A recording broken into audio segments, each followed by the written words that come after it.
Todos por haber venido esta tarde con tan buen tiempo para escuchar esta charla que nos ofrece Juan sobre el tema del ecumenismo, también buscando como el punto de encuentro, el denominador común entre las distintas confesiones y denominaciones, la justicia social. Juan Larios es pastor de la comunidad cristiana de la Esperanza, de la Iglesia Española Reformada, episcopal y de comunión anglicana. Ante las divergencias históricas que han surgido entre todas las diversas iglesias cristianas, pues esta charla lo que investiga es si la justicia social podría ser un punto de encuentro eficaz para que los cristianos de distintas confesiones pues encontráramos puntos de unión. Cuando termine la charla, pues Juan estará hablando, no sé, 40 o una hora, no creo que llegue. No. Y entonces espero, hagamos un foro de los que estamos aquí presentes. Pues sin más preámbulos. Pues muchas gracias y encantado de estar aquí otra vez con vosotros, ¿no? Ya creo que estuve hace tiempo hablando también un poco del ecumenismo y tal, y bueno, pues ahora pues os agradezco de verdad que me hayáis llamado para poder compartir con vosotros estas reflexiones, ¿no? Cuando me lo dijo Chema, que a ver cómo lo hacíamos, en qué título, cómo podríamos titular la charla y tal, pues bueno, anduvimos ahí con una serie de títulos y tal, y parece ser que el que más encajó pues era este, ¿no? ¿Puede ser la justicia social un punto de encuentro entre cristianos de diferentes confesiones? Este era el título. Y decía la leyenda de abajo, decía la explicación, ante las divergencias históricas que han surgido entre las distintas iglesias cristianas, esta charla plantea que la justicia social podría ser un lugar de encuentro eficaz, ¿no?, en el que los cristianos de distintas confesiones encuentren puntos de unión. Esta era la explicación más bajo que venía del título. Y bueno, yo diría que no es que la justicia social como tal puede ser, ¿no? Porque puede ser la justicia un punto o un lugar de encuentro entre los cristianos, sino que a mí me gustaría empezar ya diciendo que no es que pueda, es que debe serlo, ¿no? Ahora luego vemos algunas cosas. Debe serlo, ¿no? Primero por una sencilla cuestión, ¿no? Y es que esto de la justicia forma parte es fundamentación de Dios, es algo fundamental en Dios, pertenece a su ser. Dios es justicia. ¿Cómo es justicia? Eso es otra cuestión, ahora lo veo. Dios es amor también, es algo fundamental que forma parte del ser de Dios, ¿no? Son realidades que no se pueden separar. Y ya que estamos yo no quiero daros mucho la tabarra, espero no pasarme y calentaros la cabeza mucho. Lo único que he hecho, bueno, pues a ver, sacar unas cuantas de ideas para hacer una pequeña reflexión, discutimos si queréis. Y ya que estamos en un entorno ecuménico, ¿no?, pues lo que voy a tratar de hacer, a ver si lo consigo, es pues encaminarlo todo por ese camino, ¿no?, por el camino de lo ecuménico, porque en realidad el ecumenismo es eso, es un camino que hay que andar, que hay que hacerlo. Es algo que está por hacer, es una tarea, la tarea ecuménica que yo llamo algunas veces. Estamos hablando entonces de algo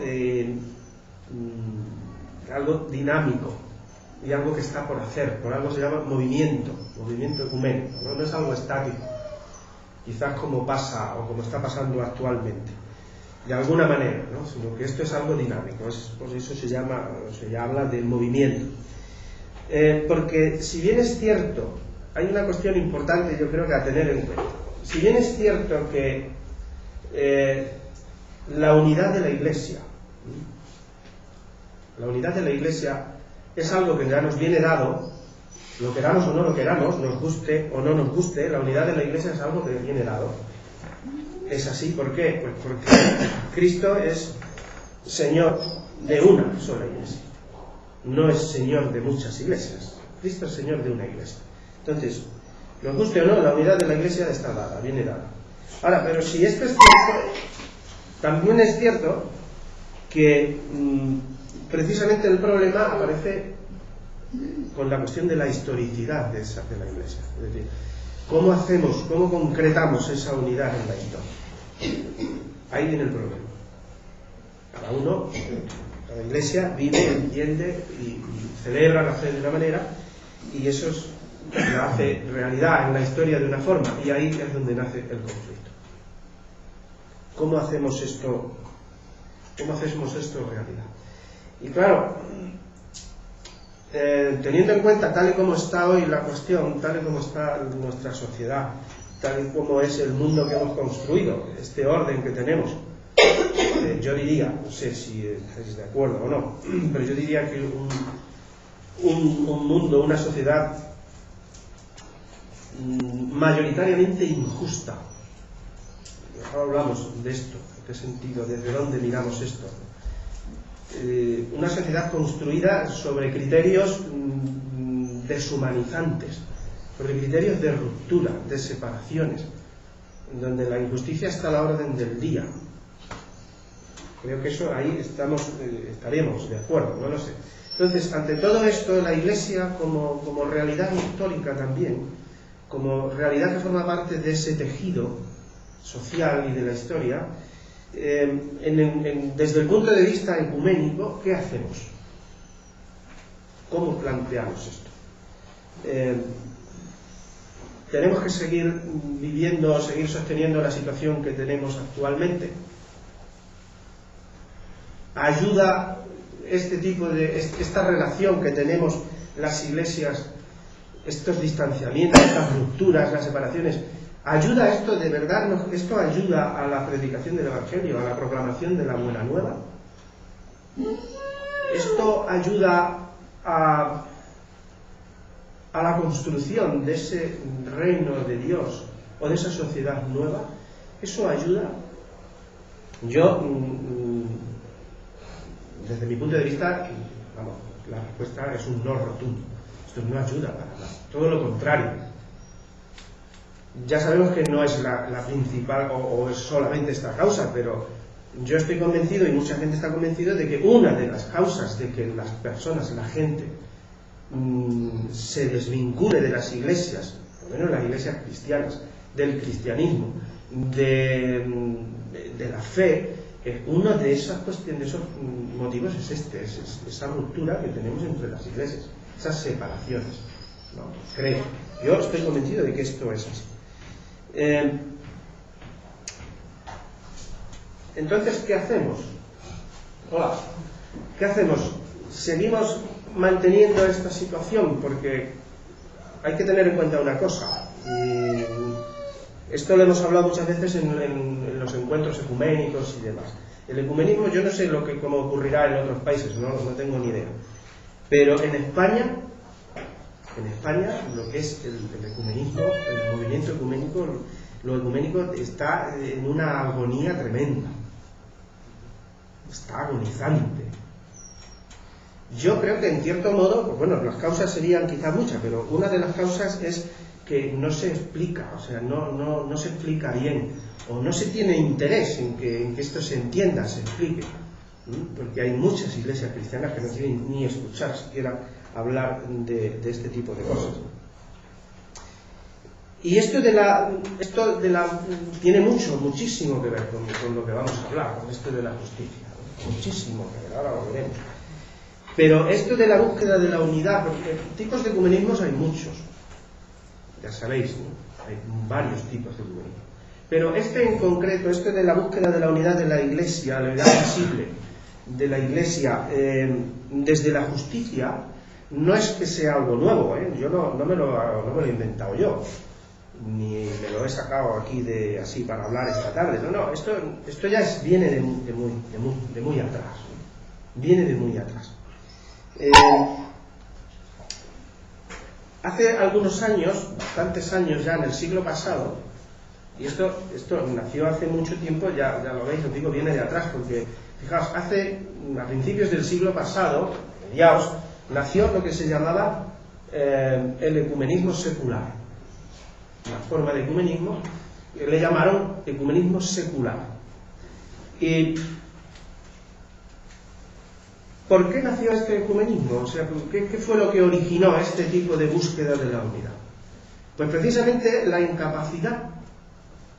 Y esto lo han reconocido y lo han dicho autores importantes dentro del panorama ecuménico. Precisamente la imposibilidad de los otros tipos de ecumenismo, de los ecumenismos eclesiásticos, para lograr la unidad visible de la Iglesia. Por eso nace este ecumenismo secular. Hay una figura muy importante, fue uno de los que más trabajó este tipo de encuentro, este camino, que no sé si habréis oído hablar de él, se llamaba Georges Casali. Este fue un hombre creyente, cristiano, que se movió muchísimo en todos estos ambientes ecuménicos, se comprometió muchísimo con toda la cuestión de las luchas sociales, y si no recuerdo mal murió hace unos años, relativamente poco creo, no recuerdo muy bien, y no recuerdo en qué país de Latinoamérica murió, pero fue un hombre muy comprometido con esto del ecumenismo, y fue uno de los grandes pioneros, las grandes figuras de lo que se llamó el ecumenismo social.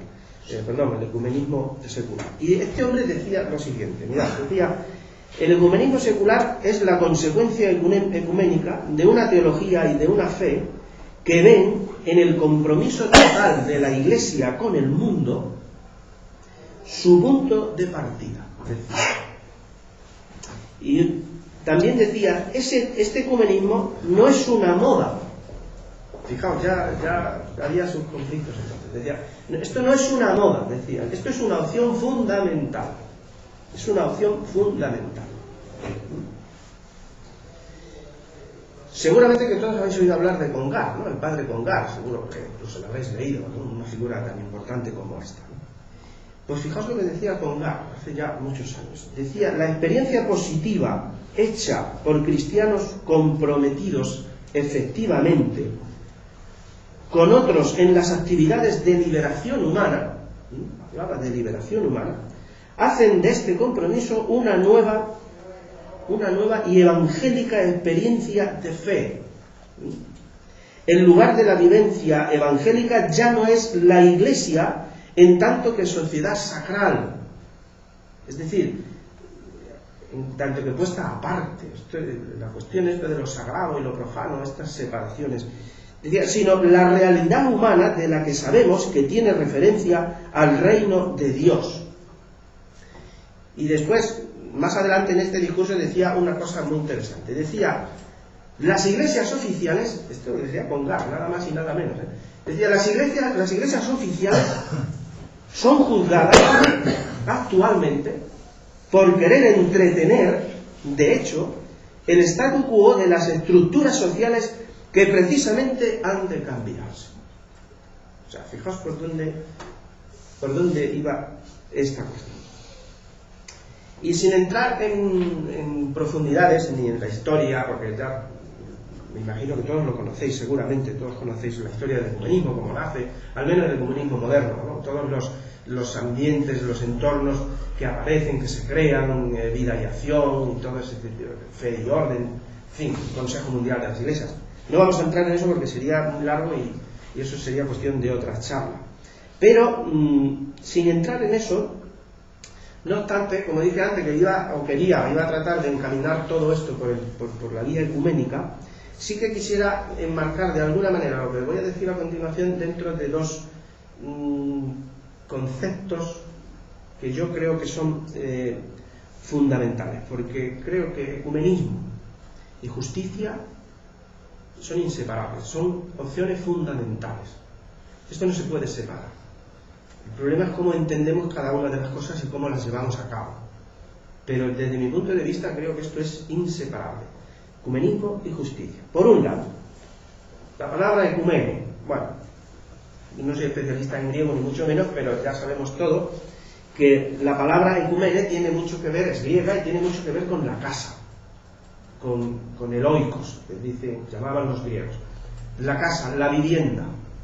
Y no solamente con el hogar, ¿no?, que es más que las 4 o las 5 paredes o las que sean. Y no solamente tenía que ver con esto, sino también tenía que ver, como sabéis, mucho con la gente que habita en esa casa, ¿no?, con las relaciones. Tiene que mucho que ver con la familiaridad, con la reconciliación, con la caridad de unos con otros, y muy importante, con la responsabilidad de los unos para con los otros. Y muy importante también con la construcción de la habitabilidad de la casa. Esto todo está dentro del concepto de la ecumenia, lo que es la ecumenia. Esto por un lado. Y por otro lado, la justicia. Obviamente la justicia, vamos a hablar desde el punto de vista bíblico.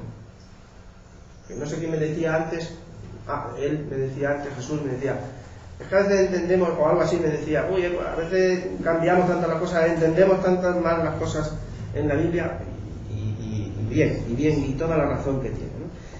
Por un lado esto de la ecumenia, ¿no?, y por otro la justicia desde el punto de vista bíblico, porque el problema es que muchas veces aplicamos a la justicia bíblica o al concepto de justicia bíblico muchas categorías o nuestros conceptos actuales de lo que entendemos hoy por justicia, y eso a veces supone un error bastante considerable, ¿no?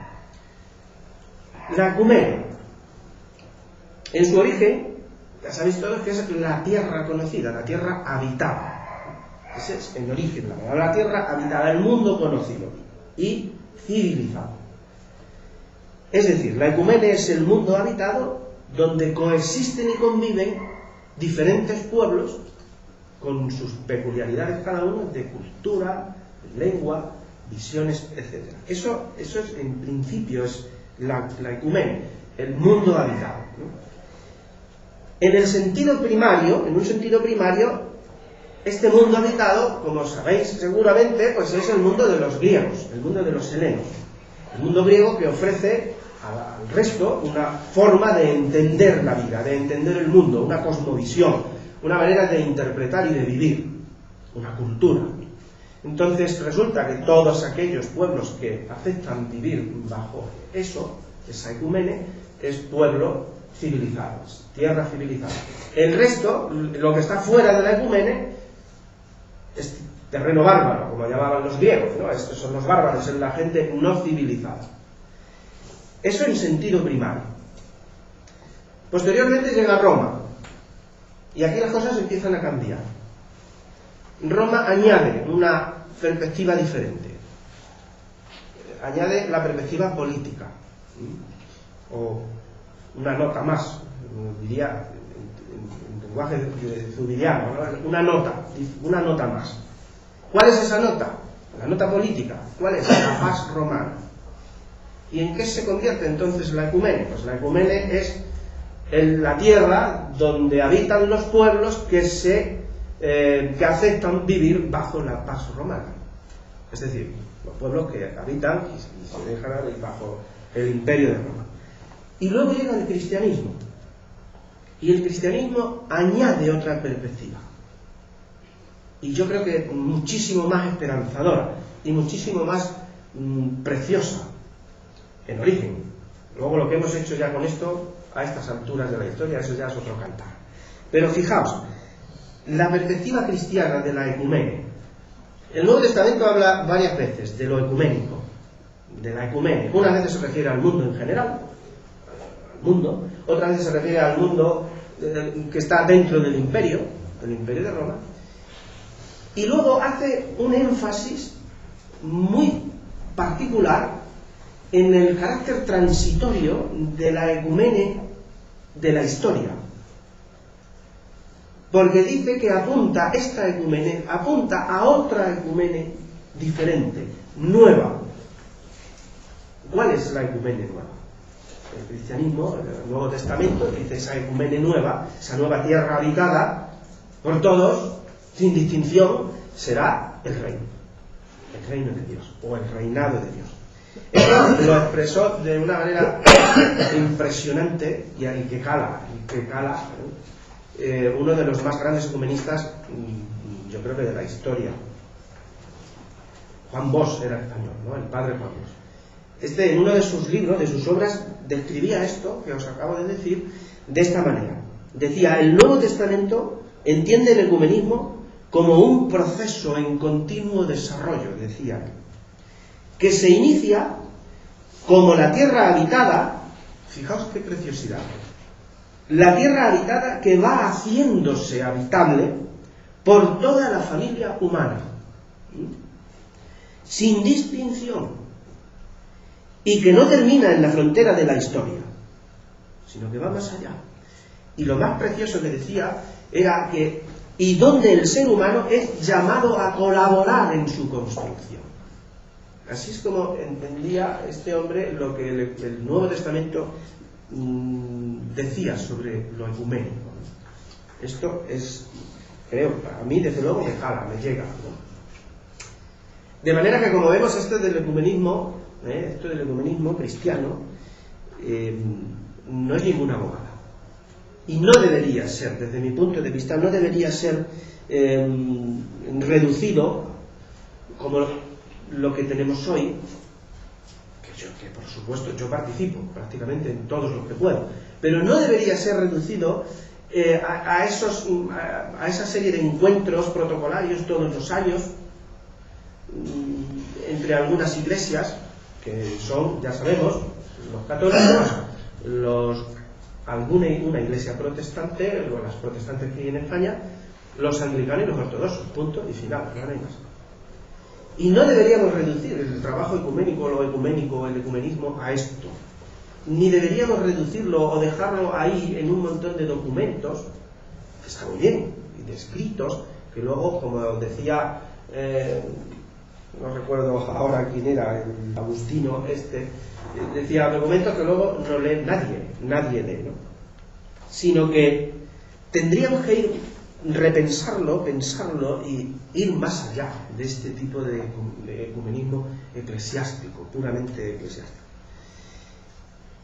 Vamos con la cuestión de la justicia, que esta también tiene lo suyo. Bueno, si hablamos de justicia hoy actualmente en nuestro mundo, en nuestra sociedad, esto está a la orden del día. Todo el mundo habla de justicia, de lo que es justo, de lo que no es justo, de las injusticias. Ya sabemos que vivimos en un sistema, como decía al principio, que evidentemente es injusto. Y hay muchos datos, eso yo creo que está claro, ¿no? No es posible que, entre otras muchas cosas, no es posible que el 80% de la humanidad esté pasando hambre, o esté viviendo iba a decir un taco, perdón, esté viviendo en la miseria y en la pobreza. Eso no es sostenible, no es justo eso. Y que el 20% de la humanidad pues esté viviendo, comiéndose el 80% del producto, ¿no? Eso no es sostenible, no es justo. ¿Que me quiten la paga extra? Pues tampoco, hombre, porque no la tienen que quitar. Antes veníamos hablando mi mujer y yo en el metro, y decía, hombre, es justo, con eso yo no entiendo mucho de esto, la verdad, vamos, mucho no tengo ni idea, ella es la que se encarga.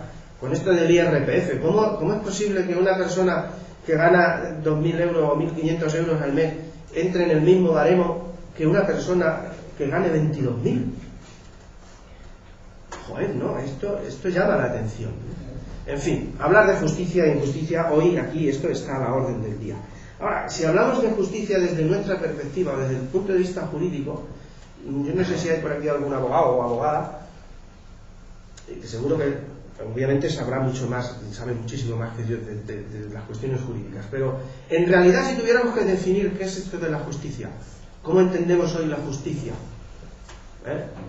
Pues darle a cada uno lo suyo, ¿no? Pues dar a cada uno lo suyo, más o menos, coloquialmente, vulgarmente, dice, bueno, pues dar a cada uno lo suyo es la justicia, ¿no? Esto, ya decía, venía desde el derecho romano, ¿no? Ese interés continuo por darle a cada uno su derecho. El derecho. Bueno, así podríamos entenderlo. Seguramente que definiciones habrá mucho más amplias que esta, por supuesto. Podemos hablar también, evidentemente, de las estructuras y sociedades, ¿no? Estructuras y sociedades o situaciones sociales, políticas, económicas, que trabajan precisamente quitando derechos. Son situaciones o estructuras injustas, que roban los derechos, que oprimen. Y también podríamos hablar de otras que hacen justamente lo contrario, que luchan por los derechos, ¿no?, de las personas y demás. Pero más bien normalmente entendemos la justicia, nosotros creo, más bien desde un punto de vista individual. Es decir, hacer justicia, dar los derechos, lo que a cada uno le corresponde. Ahora, ¿qué pasa cuando hablamos de justicia en la Biblia? ¿Cuál es el sentido bíblico de la justicia? ¿Es lo mismo? Pues evidentemente no sé, pero no es lo mismo. No es lo mismo. Fijaos, cuando el Antiguo Testamento habla de justicia, más que al individuo, más que referido al individuo, se refiere a la comunidad, al pueblo. Eso en un primer momento. Más que al individuo se refiere a lo comunitario, a lo que luego vemos algunos ejemplos, a la comunidad. Y más que a la norma, más que a una norma ética o jurídica, se refiere a una actitud, a actitudes de fidelidad. Eso en el Antiguo Testamento, actitudes de fidelidad. Es decir, el sentido de justicia en el Antiguo Testamento, en primer lugar, va más orientado hacia lo comunitario, al pueblo. Y más que a la norma jurídica o moral o ética, primariamente va a la cuestión de las actitudes de fidelidad. Y en segundo lugar, tiene mucho que ver con la condición de salud de la comunidad. En el Antiguo Testamento siempre se apunta, el sentido de la justicia, a la salud de la comunidad, donde se tiene que desarrollar el individuo de forma sana, de forma armónica, ¿no? Por supuesto, hablamos de fidelidad a la comunidad y fidelidad a Dios, eso es evidente. Entonces, como vemos, siempre o casi siempre el término está vinculado principalmente a la idea de relaciones sanas y en armonía, relaciones de la comunidad con Dios y la comunidad consigo misma, los individuos consigo mismos. Y esto es muy importante, porque yo creo que a veces hay que aclarar muchas cosas. Es lo que decía antes Jesús. Porque a veces le damos a la justicia un sentido, leemos lo que es justo y de la justicia en la Biblia y le aplicamos nuestras categorías. Y queremos entender la justicia desde nuestro punto de vista hoy, actual, desde nuestras categorías de pensamiento. Y no es así. Claro, cometemos errores garrafales. Y esto no solamente ocurre con la justicia, en términos del significado de la justicia. Esto ocurre con toda la Escritura. Tenemos una tendencia negativa, desde mi punto de vista, una mala tendencia a interpretar la Escritura desde nuestras categorías actuales. Y hombre, las diferencias son bastante abismales, bastante grandes, ya no solo en el tiempo, culturales, por supuesto. Entonces, esto tendríamos que tenerlo en cuenta a la hora de hablar de la justicia en la Biblia y este tipo de cosas. Vamos a ver algunos casos. Mira, un ejemplo, por ejemplo, la justicia en Abraham, o la justicia de Abraham. Todos conocemos la historia de este hombre, ¿no? La historia de Abraham. El pobre hombre, pues a la edad de no sé cuántos años, ya muy anciano, y su mujer también muy anciana, resulta que Dios le dice que le va a dar un hijo. Pero un hijo suyo. Y yo me imagino que el pobre Abraham, pues ahí que se queda, pues en ese momento se quedó como pillado, ¿no? Y el propio texto bíblico habla de que su mujer, así como por lo bajini, ¿no? Pues como que se parte la caja. Dice, hombre, ¿cómo me vas a decir esto ahora? Ahora tú, a tu altura, a tu edad y a la mía, que vamos a concebir un hijo joven. Abraham, ¿qué te has fumado? Algo te ha sentado mal. ¿Cómo me dices eso? Pero fijaos, sin embargo, el texto dice que Abraham creyó a Dios y fue fiel a las palabras que Dios le había dicho. Y por eso dice el texto también que porque Abraham creyó a Dios, Dios le consideró un hombre justo. La fidelidad de Abraham a Dios y a lo que Dios le había dicho implicaba que Dios le diga a Abraham: Abraham es un hombre justo. Dios, por lo tanto, declara que la fe de Abraham es justicia. La fidelidad de Abraham a lo que Dios le ha dicho, y la fe es justicia. Esto es una actitud de comunión y de fidelidad del uno para con el otro. En este caso, la justicia lo que designa es una conducta que se desarrolla en el interior de una comunión entre Dios y Abraham. Y esa justicia establece y garantiza los vínculos entre Dios y Abraham. Y además garantiza el orden. No hay obstáculos entre él y Abraham, entre Dios y Abraham. ¿Por qué? Pues porque hay un vínculo de fidelidad. Hay otro texto que también es muy interesante y que todos conocéis muy bien, que es el texto, otro de los ejemplos, ¿no? En este se ve que la fidelidad es llamada justicia en la vida. La fidelidad, la comunión entre una persona y otra, el vínculo. Hay otro texto, como digo, que conocéis muchísimo. Es lo que hablábamos antes, un texto que hay que ver lo que hará de sí y lo que dará de sí. El texto de Sodoma y Gomorra. Era que dará de sí el texto en malas traducciones, como hemos visto en las jornadas, y en malas interpretaciones, y las ha dado y las seguirá dando. El texto de Sodoma también es curioso, porque ¿quiénes son los justos? Ya sabéis cuál era la cuestión, ¿no? Ahí hay una cuestión, hay como una especie de juicio, ¿no? Donde Dios es el fiscal, Dios es el que acusa, el acusado es Sodoma, y el que hace de abogado defensor es precisamente Abraham. Y la cuestión, el problema es encontrar al menos 10 personas o 10 hombres, en este caso 10 hombres inocentes, justos. Todos sabemos que esos 10 hombres luego no se encuentran y Sodoma es destruida. ¿Quiénes son los justos en este tinglado? ¿Cuáles son? ¿A quiénes podemos incluir dentro de los que hacen justicia? Bueno, pues en el capítulo 20 el capítulo 18 del Génesis, cuando habla de este texto, dice que el clamor de los oprimidos, de los pobres que no hacen violencia, el clamor de Sodoma es el que llega hasta Dios, y Dios lo escucha, y Dios va a visitar a ver qué es lo que pasa. Y los justos, que Dios busca incluso en esas situaciones límites, son precisamente los posibles hombres que son capaces de solidarizarse con la comunidad, con el pueblo, para construir una comunidad diferente, no violenta. Porque el problema de Sodoma y Gomorra, el pecado de Sodoma y Gomorra, aparte de incumplir la ley de la hospitalidad, es precisamente la violencia, cualquier tipo de violencia. Ese es el pecado. Si conocéis, este es otro de los ejemplos. Otro sería, ¿qué pasa con el texto? ¿Sabéis cuando se habla de las tradiciones? Cuando hablamos de las tradiciones en la Escritura, en el Pentateuco, se habla de la hipótesis documentaria y todo esto, ¿no? Hay una de las tradiciones que es la deuteronómica, ¿no? la deuteronomista.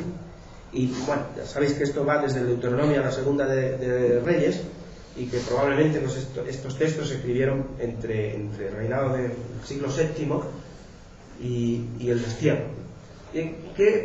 ¿Desde dónde hace el énfasis, hablando de la justicia, la obra deuteronómica o la obra del deuteronomista? Pues, en primer lugar, pone mucha atención y pone el énfasis, en primer lugar, en lo que es la misión del rey. Israel, hasta que cuando estaba en la anfitrionía, vivía como una anfitrionía, una reunión de 12 tribus, más o menos, podemos decir que no había ese tipo de pobrezas, no había pobres. El problema, cuando estaba errante por el desierto y todo esto, el problema viene cuando Israel tiene una monarquía. Ahí es cuando empiezan los conflictos, porque ahí empieza a aparecer la clase pobre y empiezan los oprimidos. Anda, que los profetas se cansarán de decir cosas, ¿no? Ahí empiezan los problemas. Y en la obra de Deuteronomista, uno de los puntos principales, vamos a señalar dos nada más, uno de los principales precisamente es la misión del rey. El rey, leemos en la segunda de Samuel, dice: David reinó sobre todo Israel y administró rectamente la justicia a todo el pueblo. Esa era la misión del rey. No solo lo principal no era dirimir las cuestiones individuales, lo principal era guardar la salud del pueblo, de la comunidad, guardar la armonía del pueblo. Esa era la principal cuestión del rey. En muchos pasajes de la Escritura se habla también de la justicia como la misión del rey. El rey es el que tiene que hacer justicia. Hay muchos pasajes, sería largo de hablar. Y como digo, lo principal no es dirimir las cuestiones entre individuos, es buscar el orden de la comunidad, la fidelidad a la comunidad, por supuesto la fidelidad a Dios. El Salmo, hay frases preciosas, los salmos son impresionantes. Bueno, los salmos y toda la literatura sapiencial, eso es una maravilla. Uno de los salmos dice: la justicia y el derecho pertenecen a Dios. El salmo. Y hay otro de los salmos dice: la justicia y el derecho son la base del trono de Dios, son la base de su trono. O sea, estamos hablando, como decíamos al principio, esto es algo que entra dentro del fundamento de Dios. O sea, esto forma parte de la realidad de Dios. No podemos desvincular esto de ninguna manera. Evidentemente, también justicia apunta y tiene mucho que ver, intrínsecamente unido con lo que es la paz del pueblo. La paz desde el concepto bíblico también tiene mucho que ver con el amor, evidentemente. Son cuestiones que van inseparables. Van totalmente inseparables. El segundo punto, valga la redundancia, donde apunta esto de la justicia en la obra del Deuteronomista, es precisamente la ley, la Torá. Los 5 primeros libros de la Escritura, que forman el Pentateuco. Todos estos conceptos de justicia, el resto de la justicia, obviamente aparecen en los códigos legales, tiene que estar. Pero dice la Escritura que el que es justo es aquel que es fiel a la ley. Ya tenemos ahí de nuevo el concepto de fidelidad. Es justo quien es fiel a la ley, a la Torá, y la pone en práctica, ¿no? Y la observa. Y es culpable el que no lo hace. Dice la Escritura, uno de los pasajes: no hagas morir al inocente y al justo, porque yo no absolveré al malvado. Esto dice el Señor. Dios ha dado al pueblo la Torá, pero en realidad, ¿qué es la Torá? ¿O cuál es la intención o la esencia de la ley? ¿Es algo fundamentado que apunta en primer lugar a las cuestiones jurídicas, morales o éticas? No. Lo esencial de la Torá es servir de guía a la comunidad. Es un ordenamiento comunitario. Es un conjunto de normas para la comunidad, no tanto enfocado hacia el punto de vista del individuo. O sea, es el ordenamiento comunitario. Por tanto, atañe a todos los comportamientos justos, es decir, que son constructivos de una comunidad sana, de una comunidad saludable, en salud. Luego, si el justo es quien observa la Torá, no lo es tanto porque obedece a una ley, sino porque es fiel a la comunidad y es responsable con la comunidad. Esto tiene mucho que ver también con lo que hablábamos al principio del ecumenismo, ¿no? Del sentido del ecumenismo, de la ecumenia, la casa, la responsabilidad de los unos para con los otros. Si siguiéramos buscando, si siguiésemos la línea de la Escritura, llegaríamos a los profetas. Y lo mismo ocurre en los profetas. es igual que sean los de antes del exilio como después del exilio. La denuncia que los profetas hacen continuamente a los poderosos, al rey, a los gobernantes, es que están convirtiendo el derecho en algo malo. Se están saltando el derecho. Esa es la denuncia continua, una de las denuncias continuas de los profetas. Pervierten el derecho, dice, echando por tierra la justicia. Esa es la gran queja. Si leemos los profetas del siglo VIII, madre mía. Miqueas. ¿Recordáis el texto de Miqueas, el que hablábamos en la Semana de Unidad? ¿Cómo me voy a presentar a Dios? ¿Me presentaré con holocaustos? ¿Con eso le daré hasta el hijo de mis entrañas? Y dice el profeta, pues mira, no. Dios lo único que te exige es que hagas justicia, que obres conforme al derecho y seas misericordioso. Así que esto lo encontramos exactamente igual en la línea profética. Luego, por no alargarnos mucho, esto es muy amplio, hay mucho escrito sobre esto, podríamos decir, creo, que la justicia en el Antiguo Testamento es algo que va mucho más allá de lo individual, de dar a cada uno lo que le corresponde, o de dar a cada uno lo suyo, o de incluso de dar y recibir. El concepto de justicia en el Antiguo Testamento va mucho más allá de todo eso, puesto que implica a toda una comunidad, implica el concepto también, la realidad de la compasión, de la construcción de un orden justo, de un orden solidario. O sea que es un concepto mucho más amplio. ¿Y dónde está pues la esperanza desde el punto de vista del Antiguo Testamento? Al final dice, bueno, ¿dónde está la esperanza entonces? ¿Cuál es nuestra esperanza? Y la esperanza es, por tanto, la del futuro rey. Lo llamamos el Mesías, el futuro rey, el rey justo, que ejercerá realmente el derecho y la justicia. ¿En dónde? En toda la tierra. Esa es la esperanza. El rey justo que vendrá y ejercerá derecho y justicia en toda la tierra. Y será llamado Señor, justicia nuestra, dice la Escritura. Bien, y en el Nuevo Testamento, ¿qué pasa? ¿Qué pasa con la justicia en el Nuevo Testamento? Bueno, pues ahí también está presente, por un lado, el concepto de justicia, evidentemente como fidelidad a la comunidad. Y también está el sentido de justicia, o el concepto de justicia como la obediencia de la ley, ¿no? Y esto ahí fue donde más, evidentemente, donde más hicieron el énfasis, pues todo el mundo fariseo, todo el mundo religioso, ¿no?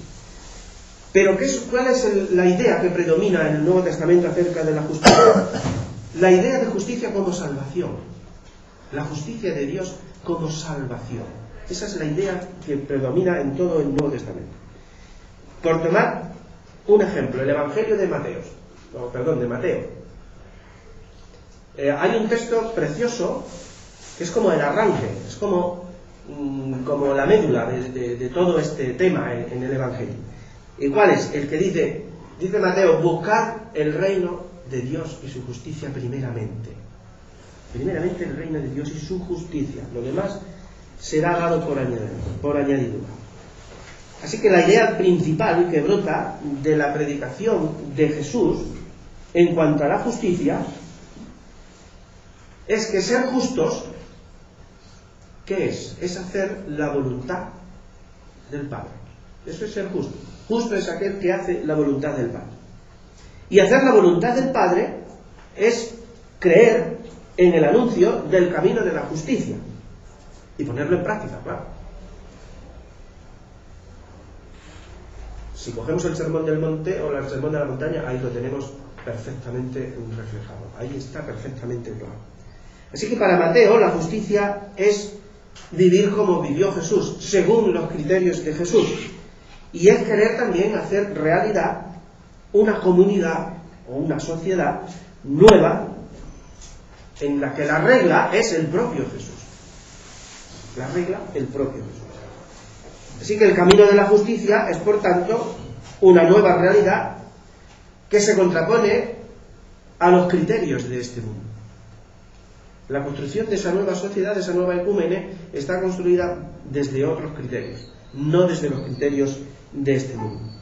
Es una nueva realidad, totalmente nueva, donde la regla fundamental es la fidelidad y el amor al prójimo, la fidelidad a Jesús, al Evangelio y el amor al prójimo. Y aquí encontramos nuevamente, en el discurso de Mateo, que la justicia no es precisamente o no es primeramente una virtud, sino, como podríamos decir hoy, una exigencia ético-moral, sino el camino comunitario nuevo de aquellos que siguen a Jesús. Esa es la idea que gira en torno al Evangelio.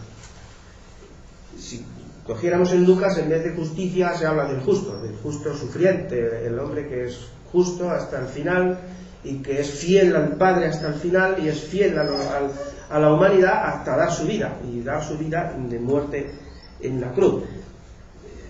Es el justo del que habla Lucas, pero también Zacarías, dice el Evangelio, Zacarías e Isabel también son justos. ¿Por qué? Porque obedecen los preceptos del Señor y los ponen en práctica. También es un hombre justo este centurión que va a pedirle a Jesús que le cure a su amado, a su compañero.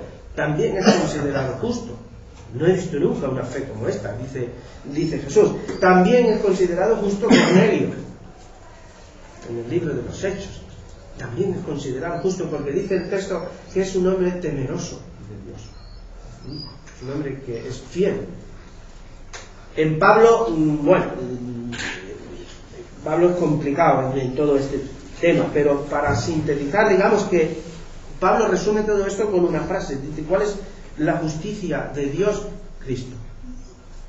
La justicia de Dios se revela en Cristo. Dice, ahora sin la ley se ha manifestado la justicia de Dios atestiguada por la ley y los profetas. Justicia de Dios mediante la fe en Jesucristo. Para todos, sin excepción. Para todos, sin excepción. Es decir, para Pablo, Dios ofrece la justicia al mundo, a la humanidad, en Cristo. Cristo es la justicia. Jesús es nuestra justicia. Eso es lo que proclama. Es decir, esa justicia de Dios es la voluntad del mismo Dios de una liberación integral del ser humano, donde existe una comunión total con Dios y con los demás hermanos y hermanas, formando así ¿qué? Formando una nueva sociedad. Vosotros, dice Corintios, vosotros sois el cuerpo de Cristo, cada uno miembro del cuerpo de Cristo. Y esta es, creo yo, esta es la esencia de la Iglesia, esto es lo medular. La esencia de la Iglesia es Cristo, es Jesucristo. Es el cuerpo de Cristo, sacramento del reino. Y yo creo que ahí es donde radican muchas veces los problemas, nuestros problemas como creyentes y las relaciones entre iglesias.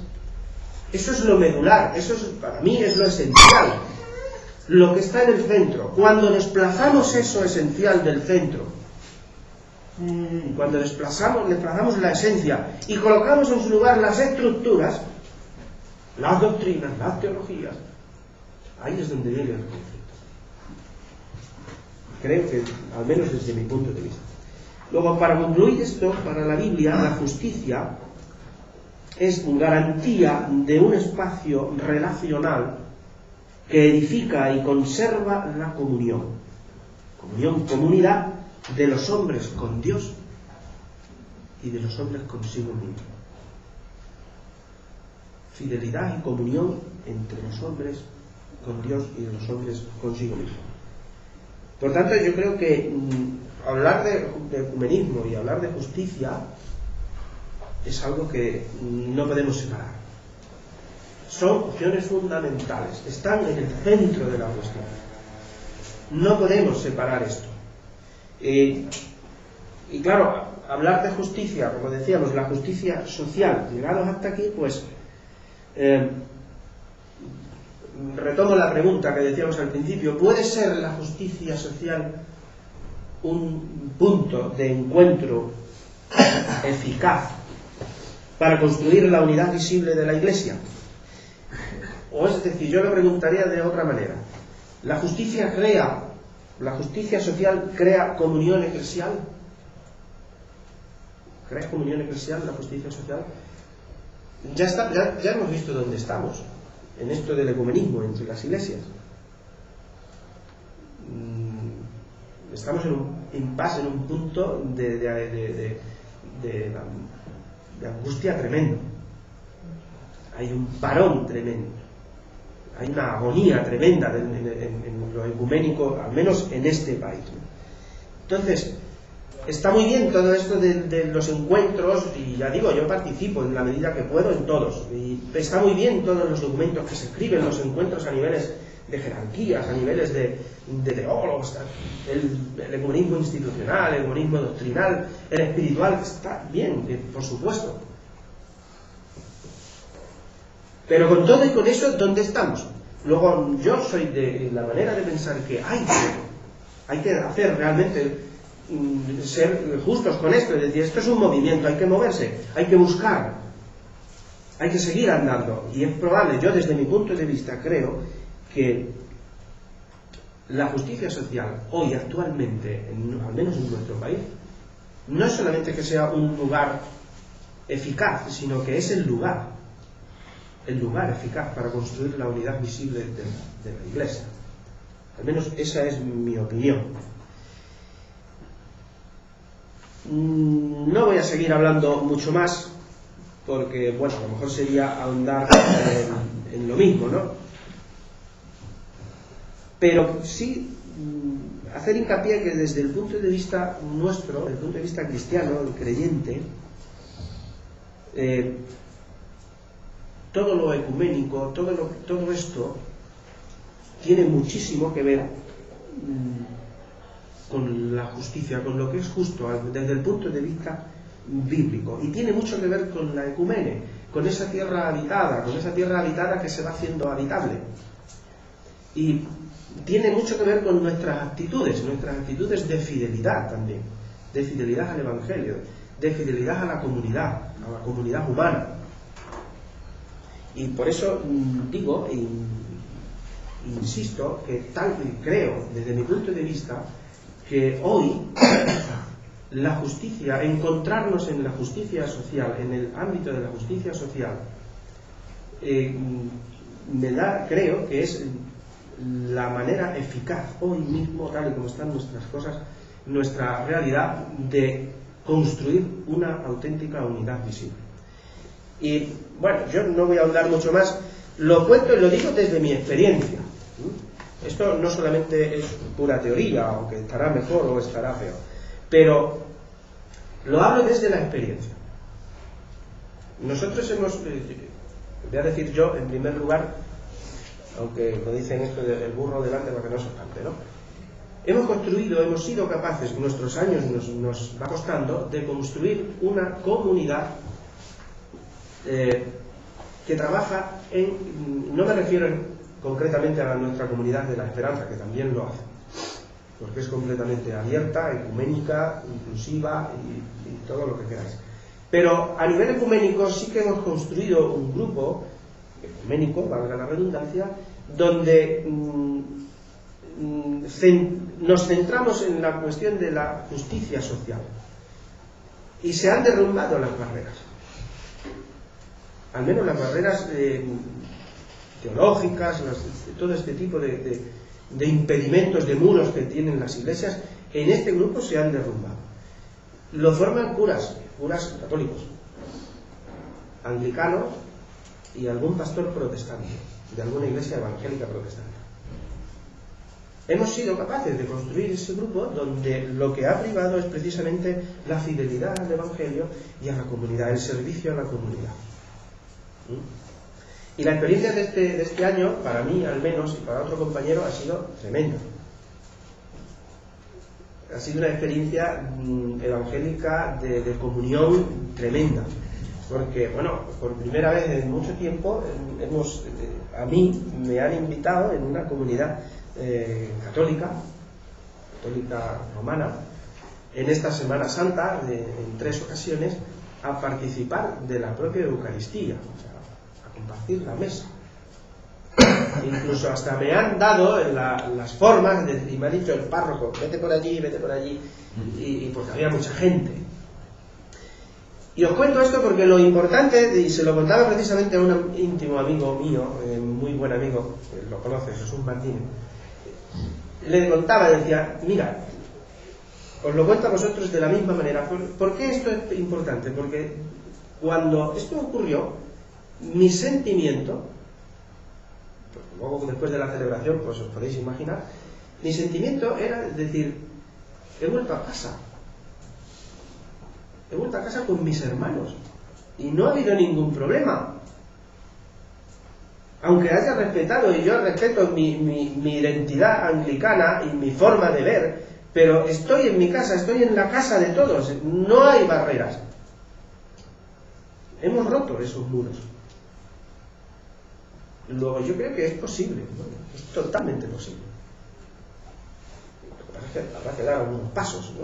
Habrá que decir no a algunas cosas y habrá que decir, pues bien, nosotros vamos por otro camino, sin necesidad de enfrentamientos ni nada por el estilo.